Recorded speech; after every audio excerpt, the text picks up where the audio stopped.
Morning எழுந்து செய்யணும். கன்டினியூஸா செய்யணும் அப்படின்னு இப்ப செஞ்சுட்டுருக்கேன் நான். அதுக்கப்புறம் இந்த 15 டேஸ் ட்ரெய்னிங் உண்மையிலே வந்து நான் இந்த அளவுக்கு இன்னைக்கு இவ்ளோ என்னோட குரல் இவ்ளோ போல்டா இருக்கு, போல்டா பேசுறேன் அப்படின்னா, இந்த ட்ரெய்னிங் இந்த அளவுக்கு என்ன மாத்திருக்கு.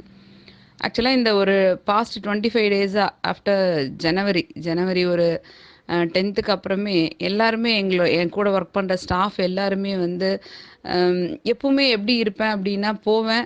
யார்கிட்டயும் பேச மாட்டேன். உள்ள ஒரு 40 பேர்கிட்ட வேலை பார்க்குறாங்க. யார்கிட்டயும் பேச மாட்டேன். நான் என்னோட ஒர்க்க பார்ப்பேன்.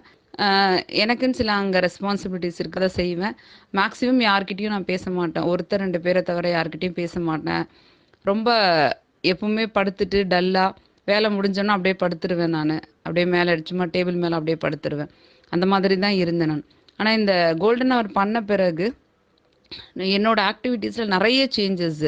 அது கண்கூடா என் கூட இருக்கிற நண்பர்கள் வந்து சொல்றாங்க.